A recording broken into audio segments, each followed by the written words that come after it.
Ooh. Good afternoon. I have the lovely Tony Forder back with me. Hiya, Tony. Would you like to introduce yourself and tell us a little bit about yourself? I will do, lovely Donna. So, yeah, I'm Tony Forder. I'm a crime and thriller writer. And, well, that's about it. That's me introduced. That's it. That's what I do these days. Well, that's cheating. What else do you want me to say? Oh, don't worry. I've got questions. I'll get it out of you. All right. We'll see how we go then. We will. First, I guess we should start off by talking about the new book, which is out today. Oh, do you mean this one? I do. Available at all good Amazon sites across the entire universe is The Huntsman. What do you want to know? Tell us about it. You wrote it. It's your book. Well, yeah, I did, but it's a long time ago now. I'll see what I can remember. So yeah, first book in a new series, hopefully a new series. That depends on, you know, my brain staying functioning for the next year or so. Yeah, this one is set in Wiltshire. It's actually on right in the Wiltshire Berkshire border, I think. It's set in a place called Little Soley, and the reason I chose that is because when I was looking at places on the map, I saw this wonderful place called Crooked Soley, and I thought, oh, what a fabulous name! But I couldn't use it because it's real, so I invented Little Soley, which is kind of close by. But I'd love to have used Crooked Soley. I think that sounds. I'd love to live there actually. So yeah, this one features D.S. Royston Chase, D.C. Claire Laney, and a PCSO called Alison May. And the reason it's only a small team is because it's in this tiny little village, and the reason why it's even open to the public becomes obvious as you read as to why it exists in this particular place.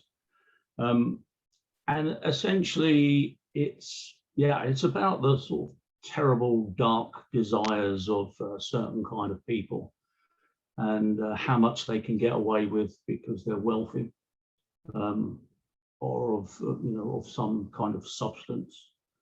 And it starts off with a road accident in which this ex-chief constable is killed, and he has someone alongside him who shouldn't be in the car with him. And Royston Chase he's a perfectly normal bloke in most ways. He's got, he's happily married, got a daughter, got a great life. But he was injured in the course of duty, and it left him with a little minor brain mishap, which means he occasionally loses the ability to have a filter between what he thinks and what he says.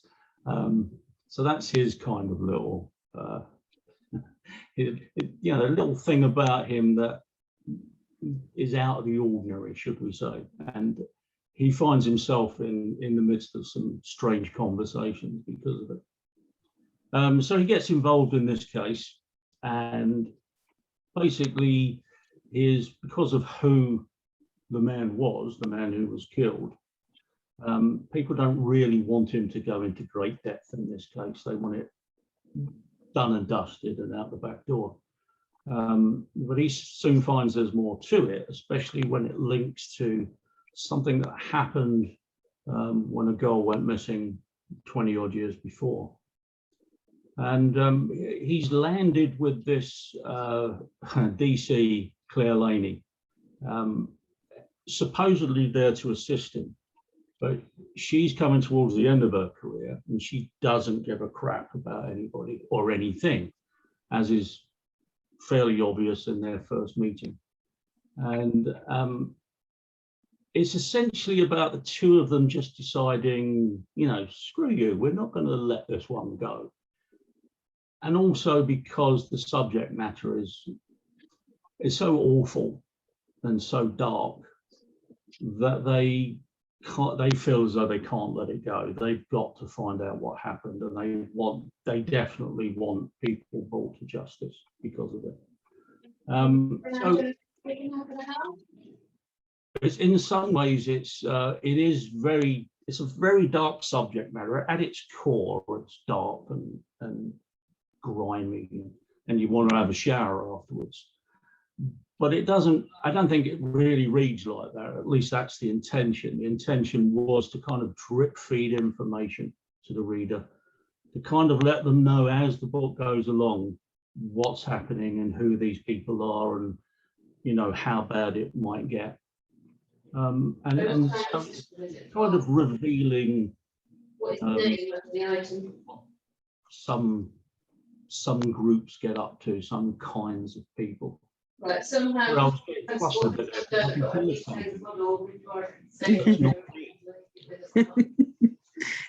What, in your, from your end? Or mine? Is it coming from your end, or is it inside my head? No, it's from my end. Thank you. I thought I was interrupting me for a minute. Oh, it's worse than I thought. The madness has really taken hold. I keep thinking, shut up, stop interrupting yourself. It wasn't me, I'm glad to say. I should have said it was, shouldn't I? Yeah, you missed a chance there, didn't you? I know. Anyway, I got sidetracked there by thinking this voice was inside my head. I don't know if I've described the book at all, but let me just show it to you and just say, look, there it is. It could be yours. It could. So when you decided that you wanted to write a new series, did the storyline come to you first, or the characters, or what made you choose? Storyline. It's funny, when stories come to me, they come in certain ways. Mostly it's just a tiny little bit, which I could describe in sort of 2 or 3 sentences, and that's all I have to begin with. But even though I didn't know how each scene would pan out, I knew what this book was about. I knew where I wanted it to go and how it would end. So I knew this book, before I even wrote a word, it was all inside my head, and it all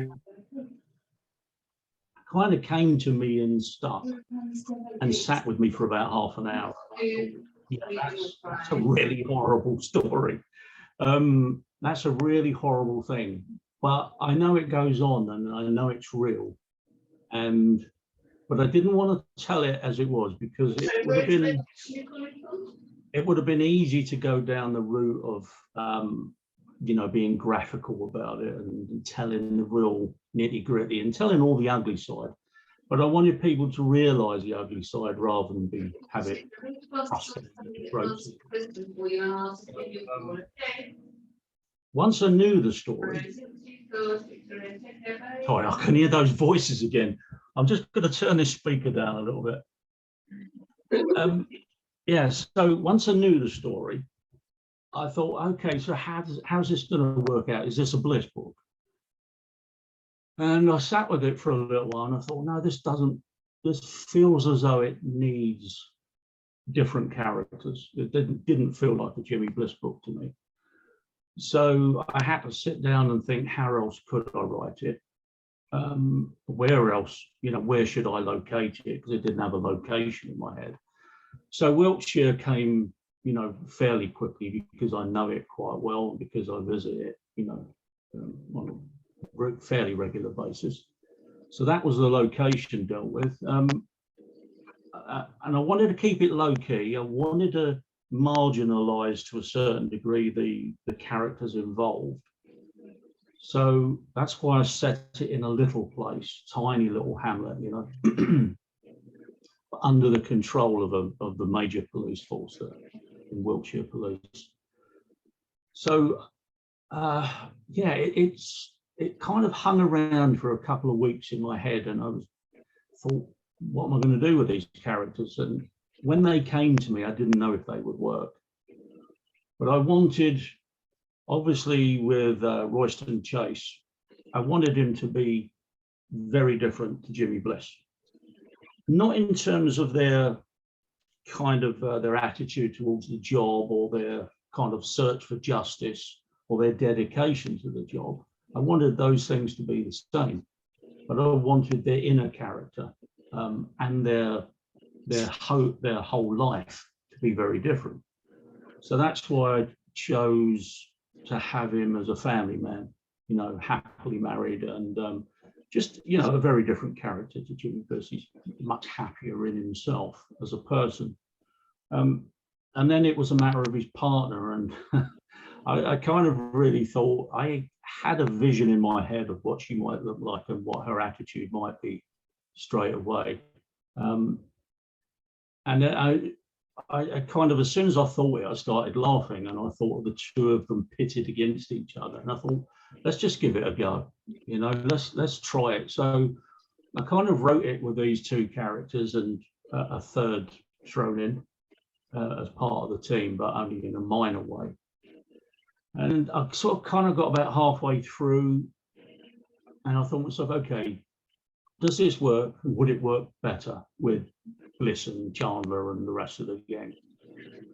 And then I thought, well, okay, I don't think it would work better with them. So let's carry on with these, and let's, you know, see how, let's just see how they bounce off of each other, really.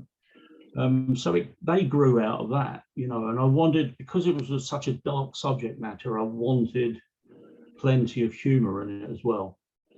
And I didn't want the humor to feel forced.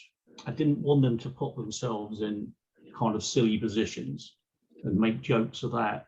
So I wanted the two of them, just their natural way of being, to be funny when they were combined, you know. So yeah, that made the book feel real to me once I had the characters inside my head. And then it was just a matter of making them work. But yeah, the story absolutely came to me, and I felt I had to write it. No matter who the characters were, I had to write the story. But also, in a way, I wanted to write something different, because inevitably Jimmy Bliss will end. You know, because especially because of the age he is, you know, that series will come to an end. And I thought, well, rather than start a new series then, when that comes to an end, let me see if I can get one up and running, so that there's another series there already for when Jimmy Bliss comes to an end. And so I'm glad I stuck with it, because I ended up liking these two characters quite a lot. And where did the idea of the brain injury and the no filter come from, which is just genius and hilarious? Well, you know, I know some people bored of seeing it, really. Some people say, oh, you know, they're fed up with characters who are edgy or have baggage and all that kind of shit. I don't mind those kind of characters, and I don't mind if they're not there, but I don't mind them being there. But I thought, well, let's have characters who haven't really got, well, one of them, the main one, let's have him as having none of that. But where does the conflict come in? And I thought, well, let's have that be something natural. So I thought, you know, people often talk about, I mean, people say to me that I don't have much of a filter in certain circumstances. And I thought, well, you know, I wonder if there is, you know, what could cause that. And there is something that can cause you to occasionally burst out with something. I didn't want it to happen all the time. That was the thing. I didn't want it to be every conversation. It's kind of moments when he's not thinking about it or is under stress. So I wanted it to be natural and kind of take people by surprise. You know, not just the person they're talking to, but the reader as well. And some of the things he says are quite shocking. But I like that about him, you know. So yeah, that's kind of where he came in. That's where that brain injury came in. And I did a bit of research into it and found out what could cause it and how often it might affect him. And there's quite a wide range. So I was able to kind of use it as and when I felt it needed a moment of light-heartedness. You know? Yeah, I can see you chuckling to yourself writing those lines. Well, that first meeting between him and Claire Laney, yeah, I was laughing as I was writing that, and I thought but all the time I was thinking I'd love to be in a discussion like that. You know, I'd love to have a discussion like that. I would love to have no filter, because even I, as flimsy as it is, I do have a filter. I don't always say what I'm thinking. But you know, I thought myself, yeah, first him not having it, and her utter being appalled by what he was saying to her, and of course she's very forthright, so she gave him as good as she got, and yeah, that first scene in particular had me laughing. And I think most reviews I've seen have mentioned that particular scene, so yeah. It obviously worked. it worked a charm, you know, but I knew I couldn't keep doing it because, you know, there are, you know, there's a few writers out there who have kind of what I would call comedy crime. You know, there's always something comedic in it, and you know, virtually every scene, virtually every chapter, and you know, and they're great to read. You know, I've read some of them myself, but I didn't want it to be that. You know, it was just my choice, my personal choice of having it just happen occasionally and often enough that you laughed at it, and not so often that it irritated you, if you know what I mean. So yeah, it was something that worked. Thankfully, I could have fallen right on my arse writing this, you know. But I thought, well, if the proof in the pudding for me is if when I do my final read through, if I'm happy with it, then I'm happy to let it go. And I was happy with it, and I thought, well, that's as good as I can write it. So it is what it is.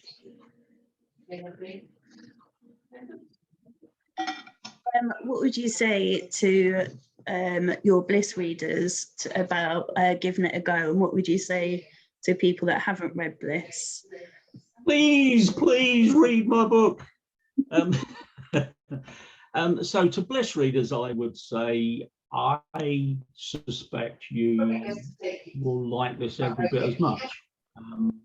If you haven't, you know, I mean, other than my ARC readers, you know, the book only came out today. And probably there's some people who read Bliss who are kind of, you know, waiting just to pick it up, or they might not be interested because it's not Bliss. But I think Bliss readers will definitely like it. As for people who haven't even tried Bliss, if they, you know, I don't know. I'm not the best judge of that. I'm not the best judge of whether people are going to like it or not. But I think crime readers who haven't read any of my work might take to this easier than some of my other stuff. I don't know. I think the characters are more easily accessible. I think the story is told in shorter, sharper chunks, if you know what I mean. Shorter. I think there's just the right mix of dialogue and description and that kind of thing. But what I don't do with this is give a huge amount of backstory. So what I have learned from the fact that this is, you know, I knew going into this that it was going to be a series. So it was a kind of not throw the kitchen sink at it in terms of backstory. It's kind of, you know, let me slowly introduce you to these characters, and you'll grow to, you'll learn more about them as time goes on. Kind of thing. So, but obviously they've got to get past the first book first, or even get the first book first. Yeah, I think I'm pretty certain. I don't know anyone who's read this of my ARC readers who don't like this. So we all loved it, from what I could gather from all the reviews. I think they're pretty much all 5 stars, aren't they? Well, yeah, I think other than one so far, but that's, it's often the case with art readers because sometimes they're overly generous to you because they know you or they're part of that group. So it's kind of when, I mean, it's always, they give me a good insight, an early insight into how well it'll be received. And then the blog tour, the bloggers come across with their opinions, and they're vitally important too, because again, they might like my work, but they're not necessarily would necessarily give me a better review than I deserve, if you know what I mean. And then it comes down to people who buy it and then read it, and we'll see what they say. So the early reviews are often very high, and then it slowly dwindles down. But I don't get, other than those horrible drive-by 1 stars that people don't leave a review for, and they just do it to be, arseholes. I don't get many awful reviews. I think, a lot of people just can't be bothered probably. They really think, oh, this is so bleeding awful, I just can't be asked to review it. But I don't think there's anything other than the subject matter in this one to really offend anybody.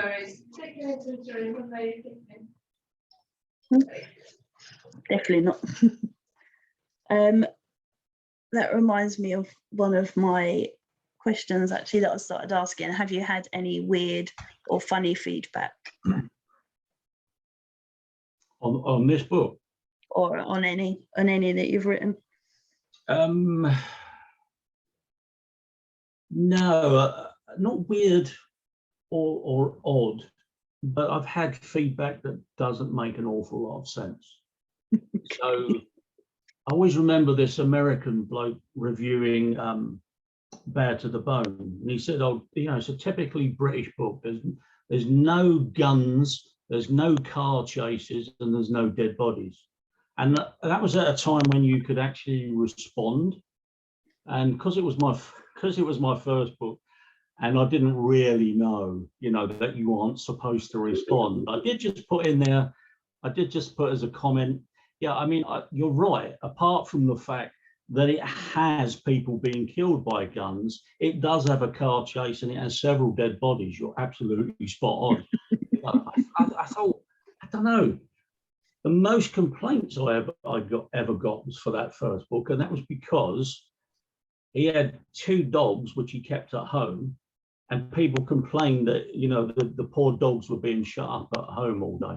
Never mind the dead bodies, never mind that people were being killed, never mind that he loved the dogs and took them for walks regularly. They were shut up all day. You're a monster. So that was that. And then there was the guy I mentioned him before who pulled me up about If Fear Wins, and said about the Air Force Base that, oh, it's preposterous. They never allow non-Air Force vehicles onto the site. And he really tore into me because of it. When in fact, I'd been speaking for weeks to the people at my local Air Force Base. So it's stuff like that that's very weird, because people are very, very certain about something. And they can be very, very mistaken. And sometimes you wonder if they've even read your book, or if they've read it and just not understood. And if they don't understand, maybe that's my fault. Maybe I haven't written it properly. But I just feel when people are so adamant, and of course they write their review and it's there, and someone's going to look at it and go, oh, well, this arsehole doesn't even do his own research, what can you do? But I've not had many kooks, I don't have many people who are outrageous with their comments, Apart from me. Sorry, I've got to take this all the time. As I said to you beforehand, I've got a stinking cold, and I'm trying to keep my throat lubricated with something other than Guinness. I hope you're having a Guinness later to celebrate. This is alcohol in here. That wouldn't surprise me at all. Ah. Is that your secret? You're just an alcoholic who sits there all day with a bottle of vodka, or? Is that a secret? I don't know. I thought everybody knew that about me. as you know, I ask questions in your art group and in my Facebook group for everyone else to ask you, as I usually do all the hard work. So I'd let them ask questions. So I have a few. I can't guarantee to answer them all truthfully. That's your choice anyway, isn't it, to be honest? Yeah. Naomi, lovely Naomi, my fellow hardcore blisset, wants to know, do you have any routines when writing, i.e. lucky socks or eating 3 Kit Kats a day? Oh, I wish. Unfortunately, I have to, I would love to sit here. I had this idea of perhaps having a little bowl of little treats that I could just reach into, but unfortunately, because I'm diabetic, they would have to be carrot sticks. And, sod that. It's one of those weird things. I don't actually have any writing routines. So I think probably that's because I write in various places and at various times. So I could be sitting up reading in bed and something will float into my mind. So I'll reach for a notepad and start writing stuff. Or I could be sitting in my living room and I'll do it. And I'll either write it on notepad or get my downstairs laptop and open that up and work on that, So I think because I don't have, when I'm in my office, as I am now, I just sit down and write, and I don't have any odd things that I don't have anything that I have to squeeze or poke or, I don't have anything. I don't drink a lot other than water or tea during the day. So yeah, it's quite boring really. I don't have one of those little foibles when I'm writing, but I'd love to have one. Well, it's never too late. You've still got time. Yeah, I suppose the only thing I do every day is look around at the little stuffed creatures that I have around, and occasionally I have a little chat with them before I start writing about, okay, let's make today a good one, lads.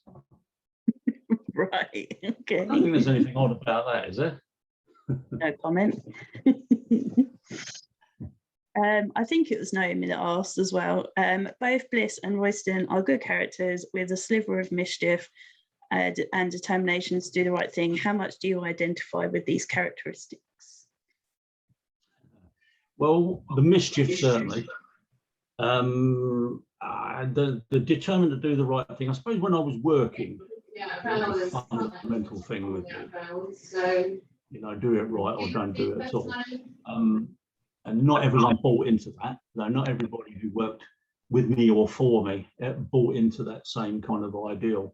But yeah, it was always, I just think that about when you're working is, you do the job or properly or don't do it at all. But yeah, mischief, since I was a toddler, really, I've been mischievous. It's got me into a shitload of trouble down the years. And I don't, my missus tells me I've not grown up yet. And I keep telling her I'm running out of time to grow up. I might as well not bother. Well, she married you anyway, so she's stuck with you now. I know, so who's the idiot? Yeah, exactly. She's got a contract signed to say, so for better or worse. I don't think she considers it a contract. Kind of is. More written on the back of, an envelope, a suggestion. Well, she's still stuck with you, so. Yeah, she is, yeah. Bless her. Werner wants to know about merch. And I said, oh my God. She won't quit. She will not quit about merchandise, but I've not seen her put stuff on the market yet. No, as I've said to you before, other people have asked about merch, and other than, oh look, let me show you. Other than these nice bookmarks for the Huntsman, and these little postcards, which I include with all the books I send out. Other than those kind of little bits, to be frank, I just, it's one of those things where I said to you, I I can't afford to have stock sitting on the shelves because no one's bloody interested in buying it, you know. And I don't have the kind of ego that says, well, of course people are going to buy it. If you show it to them, they're bound to want it. No, that don't work, I'm afraid. I always assume that if I buy 10, I'm going to have 9 on the shelf. The one is going to go to my missus. That's it. Well, you know that me and Werner and Naomi, probably Amanda and Maggie would all buy. So that's half. I don't believe any of you would. Of course we would. Me and Amanda and Naomi are like proper, we would descend on Peterborough. You do know this. I did threaten you with that, didn't I? Me and Amanda. You did, yeah. It depends what it is, I suppose, in terms of that kind of stuff. But, you know, it does feel just a little bit presumptuous. That's how I see it. You know, me ordering all this stuff and thinking people are going to buy it, you know, I mean, I've done a giveaway before, you know, probably about 2 years ago. I did a giveaway of like a t-shirt, tote bag, a mug, a couple of other bits. I did that as a part of a giveaway prize. So I might do one of those again. Awesome. Werner also wanted to know if you're planning on writing any more standalones. Well, the short answer is no. I don't, because I don't really plan like that. If an idea pops into my, I mean, I have planned in my head. I'm writing the next Bliss now. There's no infection or anything on the mattress. Hopefully the follow-up to the Huntsman. And I may still squeeze in the third Mike Lynch book. But if an idea comes to me while I'm writing or at any other point in time, and it digs its way into my skull like the Huntsman did, that could be a standalone for all I know. It really just depends. You know, when the Huntsman came to me, I thought I could see that being a series. That immediately said series to me. Whereas 15 Coffins, for example, was mainly standalone in my head. Even though other people have said they'd like to see another one, it's, you know, and Degrees of Darkness, standalone. It's kind of these, some things you see continuing and some things are a one-off. And if that idea came to me, then I wouldn't not write it, if you see what I mean. But I don't have anything planned along with. Especially now I've got a second series. You know, because that I've got to put some time and effort into seeing that develop. Rosie would like to know, if you followed your childhood dreams, what would you have become? Depends which part of my childhood. So 2 things. I'd love to have been. I'd love to have been a footballer. So when I was much younger, I wanted to play. And I was never good enough nor dedicated enough, really. But for much of my life, what I would have been as a musician. You know, I've played guitar since I was 10 or 11. I play other instruments too. I've written songs. I've recorded stuff. You know, played in various bands and with various musicians, and I used to love it, but I knew it was, I didn't, again, it's having that next percentage of dedication. And I didn't have it. I didn't have enough in me to go on to become a professional musician. But when I look back, if there's anything I would have liked to have been, it would have been that, yeah. Playing at on stage at the Hammersmith Odeon in London, which is my favourite venue.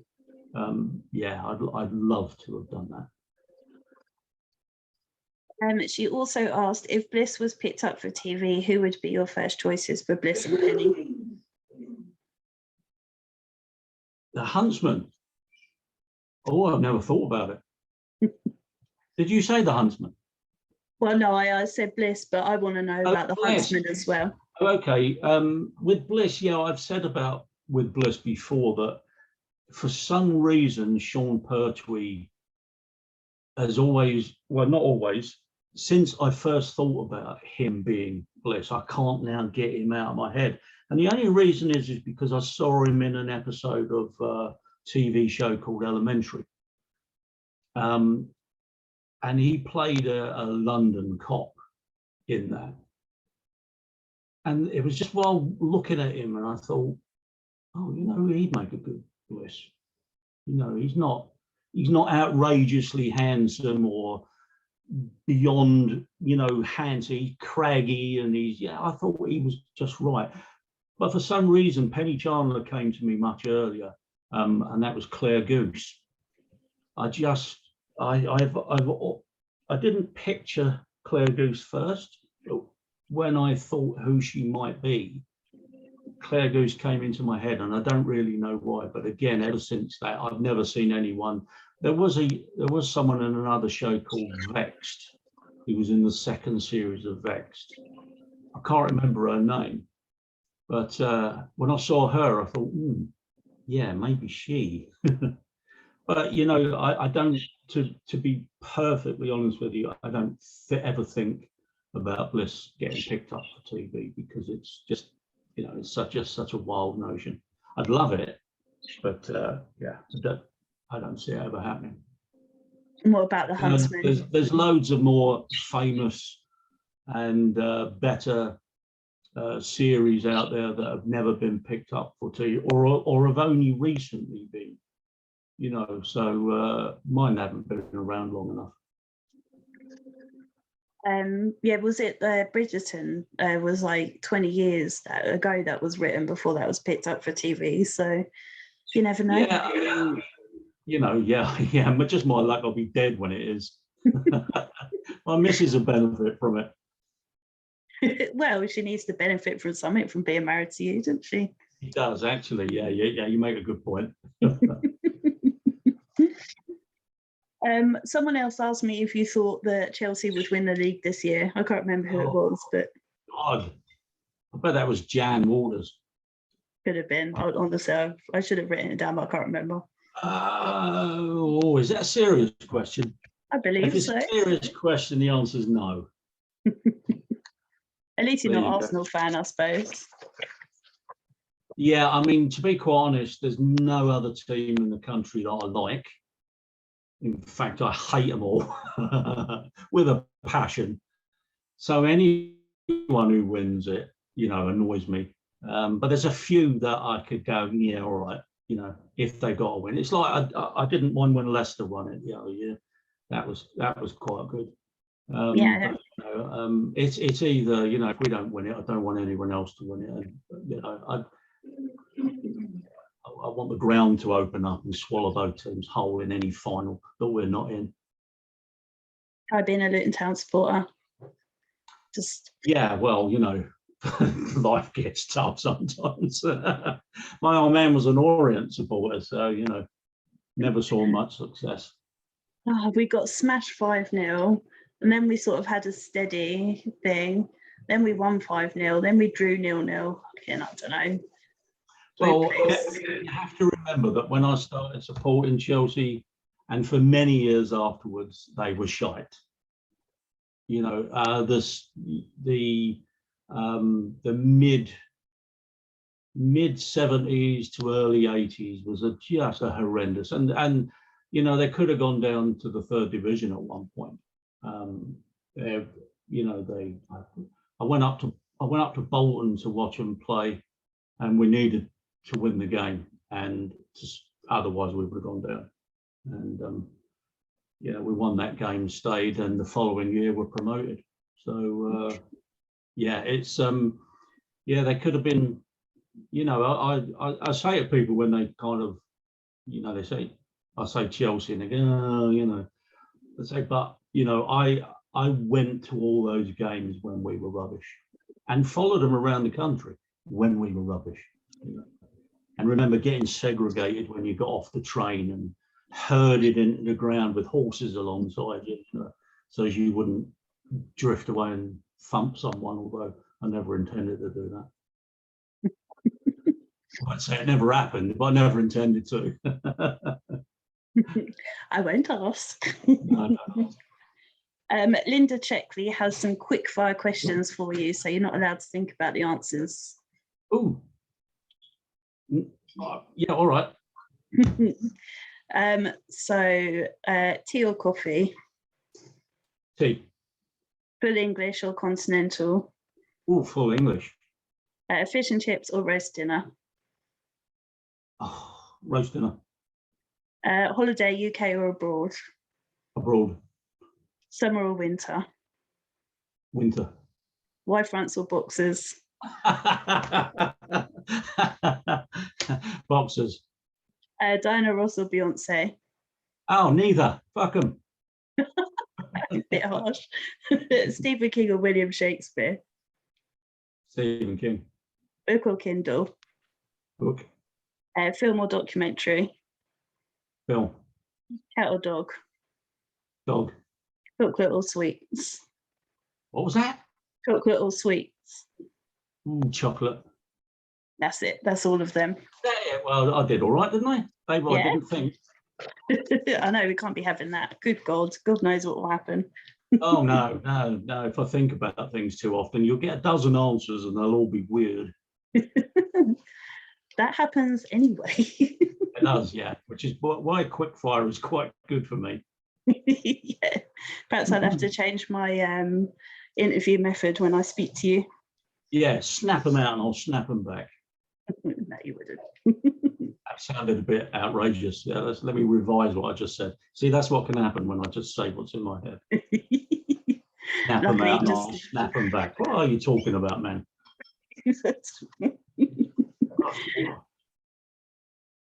Yeah, it's looking less and less likely. And I have some funny questions I found when I was looking. Have you ever Googled yourself? I have. I Anything will interesting? say it wasn't out of any real. I mean, everyone says that, don't they? Oh, I'm not interested. It was. I looked it up because I was asked, and I didn't know the answer. What would come up if you Googled yourself? So I Googled myself to find out. Yeah, it's amazing what shit they've got on there. Any interesting secrets that we can find out if we Googled you? Nothing interesting about me, so there'd be nothing there. Fortunately, there's nothing about my past on there, so it's all. I was born 4 years ago. That was about it. 4 or 5 years ago. Fully fledged as this author. Nothing ever happened before that. Have you ever had any nicknames?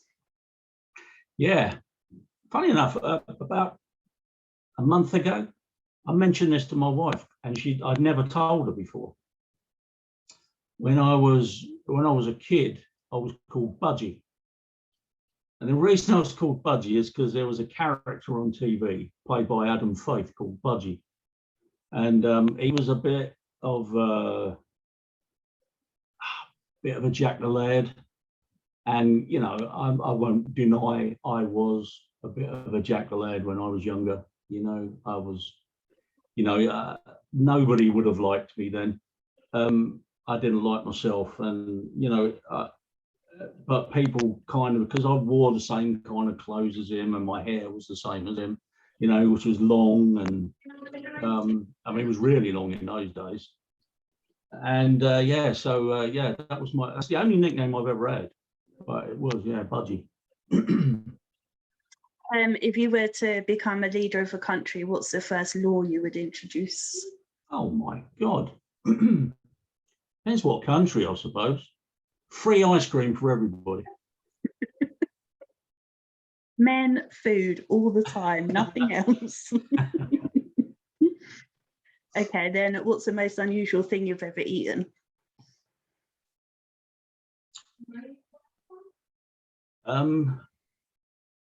Oh, that's a tough one. I don't know. I don't, I'm, I'm a bit of a wuss when it comes to that kind of stuff. If somebody said this is, is a fried cockroach, I'd say, no.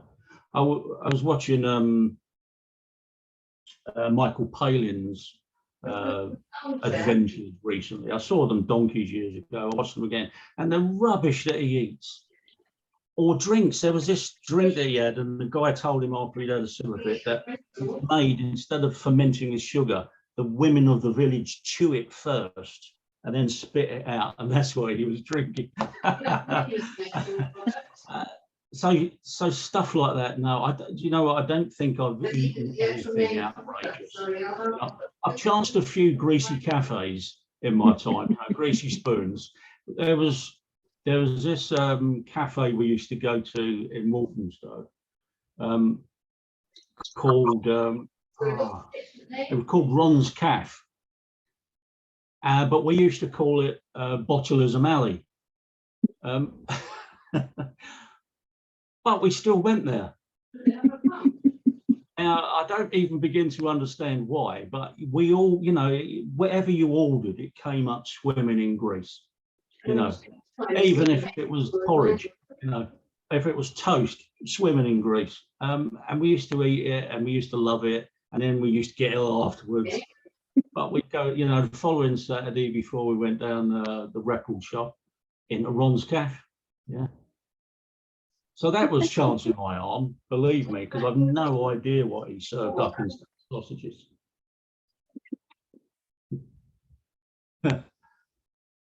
What's the best and worst gift you've ever received?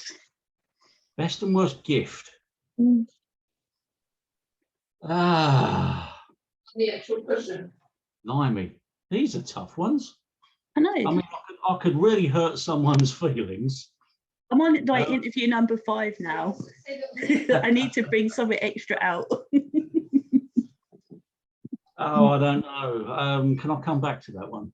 No. Okay, I won't answer it then. Sport. I genuinely don't know the answer to that. I'll be honest. Okay, I'll let you think about it. All right, so I think even if it's just best. If you don't want to answer worst, that's fine. I don't want to hurt anyone's feelings. No, I'll ever think. Have you ever had any secret admirers? How would I know? Well, usually they're weird and they let you know somehow or other. Not that I you mean know a secret admirer who became not so secret? Yeah, I get. I can't say that. I can't answer that. No, that's impossible to answer.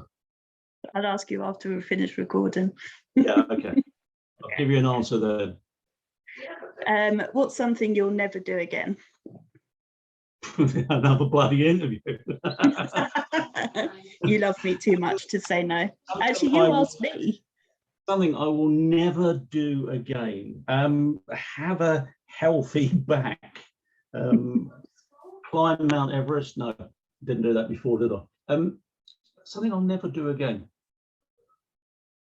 I will never be a bad boy again.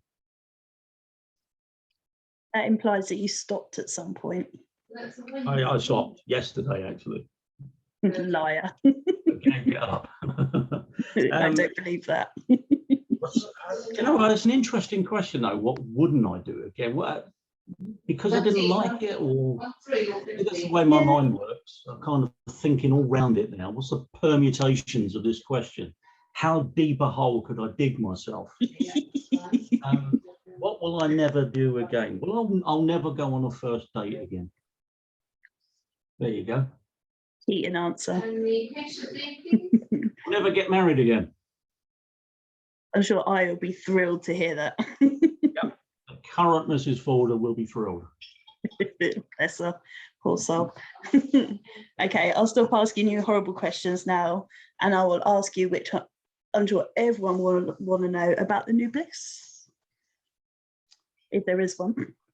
Yeah, well, a good way into it again, because I started writing one, and probably it felt like I was about 2/3 of the way through it, and it really wasn't working for me. So I set it aside for a little while, did a few other things. When I came back to it, it didn't do it for me. I tried to change it, tried to improve it, but it didn't work. The storyline didn't work for me. So I kept a kind of the sub story, the kind of, you know, I always had 2 or 3 little threads going on in addition to the main story, and one of those threads I wanted to keep, so I kept hold of that and merged it into the new story. So I kind of sat there one day thinking, what else am I going to write? And I came up with about 4 suggestions. And I don't know if you remember, but I actually put them on my Facebook group. And it was of absolutely no help whatsoever, because between you all chose them all. So I've gone with one that there's 2 parts to it, okay, 2 stories. One is when, and you might remember this because this was going to be in the original book, and I kept it in, where Jimmy Bliss goes out late at night to meet with somebody who's going to show him a car that looks suspicious, which turns out to be, it looks like it's been carjacked and someone has been hurt inside the car. And that's how it opens. And it's not quite a major crimes case, he doesn't think, but he's a bit disturbed as to what's happened to whoever this driver was. So he gets himself involved, but on the next day, something else happens which snags away his attention, which is that somebody, essentially, it looks as though they killed themselves on a railway line. They've stepped in front of a train, but a witness is convinced that they didn't do so willingly. And so it's kind of one of these things where I don't know why I do it to myself, but I kind of think, let's not make it too obvious. So neither of these cases is really a major crimes case on the face of it. But he gets a sense that there's something about each one that's not quite right, and he wants to give himself a day to kind of work with it and see if he can see that there's actually, because essentially there's no crime being committed as far as he can tell. He doesn't know what crimes, and that's how it begins. And you know, both of them go on to prove to be something more than they first appeared. So yeah, it's now that I was a bit because the first bunch of writing hadn't really worked out. But once I've got into this one, got into the full swing of it, I'm enjoying it. So I'm feeling much better about this story. And yeah, I can see where it's going and hopefully where it's going to end up. And it's very different to what I suspected it might be, as they tend to be for me. The best ones for me when I'm working on them is that they go in a direction that I hadn't expected. That's when I think that's what was wrong with the other one. It was too predictable to me. So I felt it would be too predictable to the reader. And this one wasn't predictable to me. So consequently, that's made me feel quite good about it. And yeah, I'm not even halfway, well, just under halfway through it, it feels to me. I don't quite know because I don't know the word count. I never do a word count. Not really. I get a sense of where I am in the book. And it'll be as long as it is, you know. So I always think they're going to end up short and they end up overrunning. So that's the nature of them. Yes, and I got a little bit stuck last week and I felt it needed just something, and that came to me. So I've written a couple of separate chapters which I need to slot in and then work the rest of the book through. It's a bit strange the way these pieces kind of slot together. it's not seamless in the writing, believe me. But yeah, so there will be another Bliss. This one I will finish. But I'd originally hoped to have another book out this year, but this one won't make it. So what I'm hoping to do, if I can pull my finger out and actually get this one written, is in February, when I get my rights back to my first 5 and I relaunch the first 5, I will probably do that and then have this one. So that's my aim at the moment. But yeah, I'm also, there's things that get in the way, and at the moment we're kind of gone back to house hunting again, and that's it might take up more time because, as you know, we're looking to move quite some distance away, so that involves a bit of traveling. So yeah, I'm not getting as much writing done as I'd hoped, but hopefully and as I mentioned to you before this began, I've already started the sequel to The Huntsman, so I know where that story is going as well. So yeah, I've got a decent amount ahead of me. Fabulous. Well, I don't have any more questions, and I think you've mentioned everything that you wanted to. I think there was something about a new book today, maybe, so maybe you just want to hold that. I've got a new book out. Yeah, apparently. Have I mentioned that?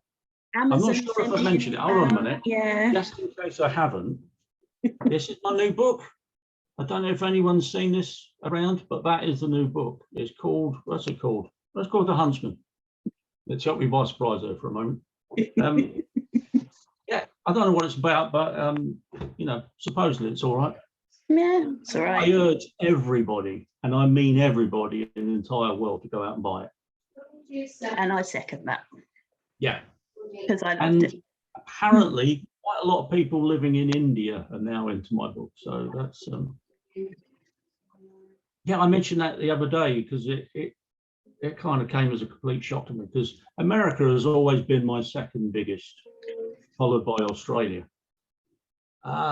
in terms of market. But all of a sudden, India, yeah, I'm doing quite well in India. So I don't know how that happened, or I'm just glad it'll keep the wolves from the door, for another few weeks. A few weeks, yeah. Yeah, come on, India, buy more books. Well, there's enough of them. There are plenty, but I hear some of them are quite poor. So yeah, me too. Yeah, so I don't think many of them will be getting their Kindles out. But no, it's a surprising market.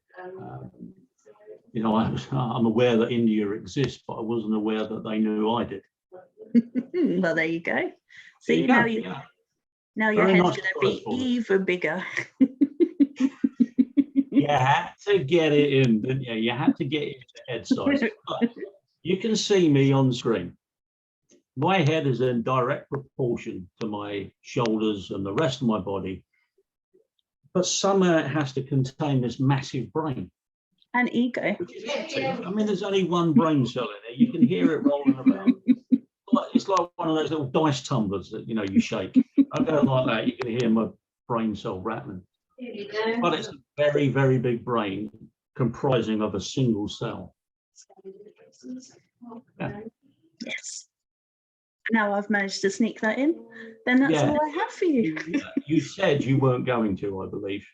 Did I? Oh, yeah. Well, I'm pretty sure before we began this, you said you weren't going to mention the size of my head. I couldn't resist. That was too tempting. The thing is, you mean it in one way, and as I said to you this before, my wife says I've got a big head, but she means it. She means physically I've got a big head. She means physically big, and I just don't see it. I can't ever buy a hat that fits, so that might. I haven't got a good head for hats. No, I haven't got a hat face either. No, I've got a balaclava face. That's all right. I'll send I'm you saying the- nothing.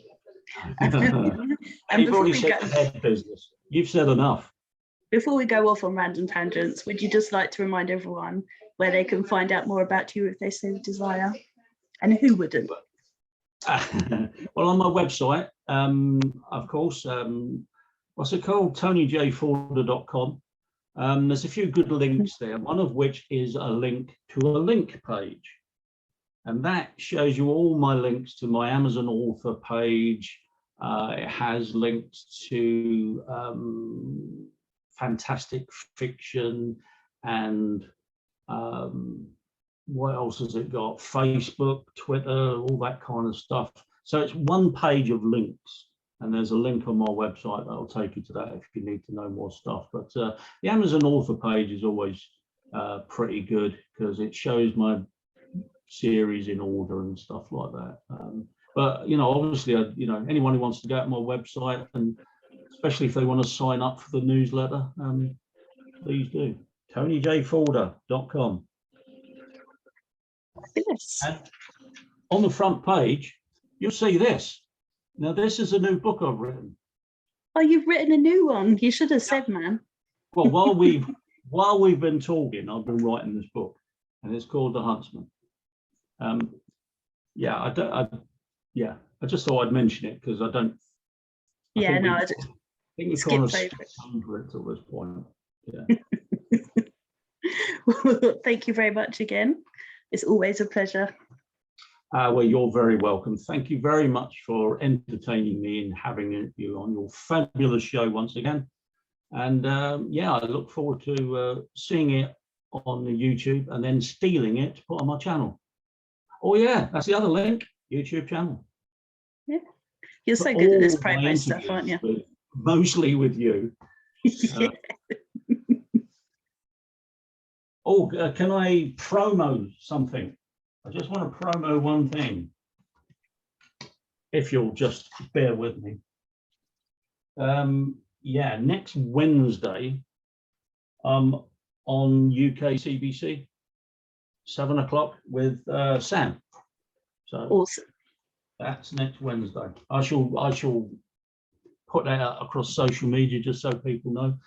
And yeah, hopefully people won't have some of the questions that you've had this time, because I was stymied by some of them, I've got to tell you. But That's what thank I'll you be for there. having me again. It's been a real pleasure. It Really enjoyed has it. always. Thank you.